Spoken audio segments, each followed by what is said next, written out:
Yine bir diğer ürüne geldi sıra. Kule gibi diyeceğim. Neredeyse kadraja sığmadı. Bu bir el blenderı gördüğünüz üzere. Uzun kutusundan da anlaşıldığı şekilde. 300 watt.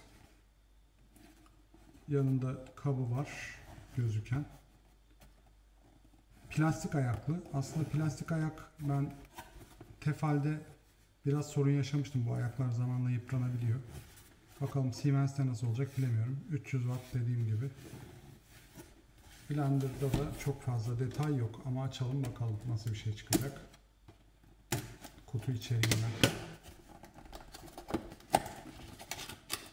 Evet. Oldukça uzun, böyle yüksek bir formda bir kutusu var. Bu kısmını gösteremiyorum ama evet, kutunun üst koruması vesaire çıkınca köpükle güzel desteklenmiş.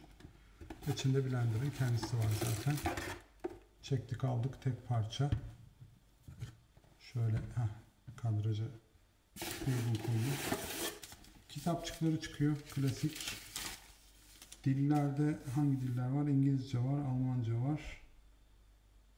Türkçe de var. Çok güzel. Diğerlerine dikkat etmedim ama Türkçe de var. Model MQ5B olarak geçiyor olabilir. Üzerinde öyle yazıyor çünkü. MQ5B. Bunları kenara koyayım şimdi. Bir de içinde beher var, kabı var. Hem ölçüm kabı hem karıştırma kabı. Başka da bir şey yok. Tam kutu içeriği bu kadar aslında. Şöyle çıkaracak olursak. Bu kap mesela internette tam anlaşılmıyordu nasıl bir şey. Bu da yine plastik. İçinde çizilmesin diye şeyini koymuşlar. Ölçü kabı, aynı zamanda bir şeyleri ölçmek için de hani yemek yaparken vesaire kullanabileceğiniz bir şey. Bu tarafta mililitre cinsinden, solda. Bakayım görünüyor mu? Evet. Şu kısım mililitre cinsinden. Sağ taraf ise PTS demiş. Burada da Cups Flows. Aslında 4 ayrı ölçekte şey vermişler. Bu güzel, çeşitli. 4 ayrı ölçümde de ölçek vermişler. Biz genelde mililitre kullanıyoruz tabii ki. Ayak, klasik bir bıçağı var.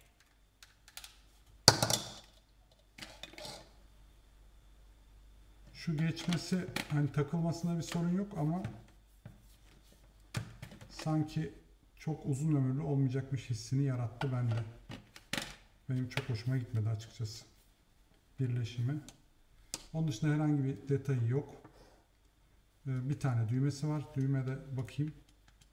Herhalde bastıkça çalışıyor. Mesela bunun işte mikser modlu olanlarında, tepede hız ayarı olanlarda acaba böyle hani basıp bırakıyor musun yoksa şey mi? Yani basınca sürekli çalışıyor mu yoksa blenderda olduğu gibi basılı tutmak gerekiyor mu? Şimdi biraz da çalıştırıp onu da deneyelim. Hem sesini hem çalışmasını. Taktık.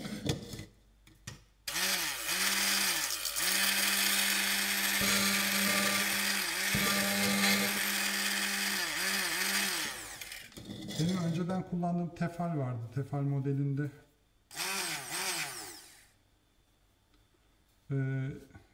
turbo ve yavaş diye 2 tane modu vardı. Bunda öyle değil. Ses çok çıkmıyor. Yine çırpmada, ezmede yeterli olur diye düşünüyorum ama çok güçlü bir motor gibi gelmedi 300 watt açıkçası.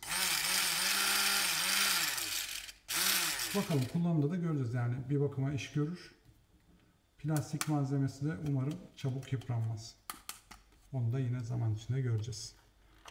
Genel olarak söyleyeceklerim bu kadar. Kablosu yine yaklaşık 1 metre civarı gözüküyor. İzlediğiniz için teşekkür ederim. Bir başka videoda görüşmek üzere. Kendinize iyi bakın.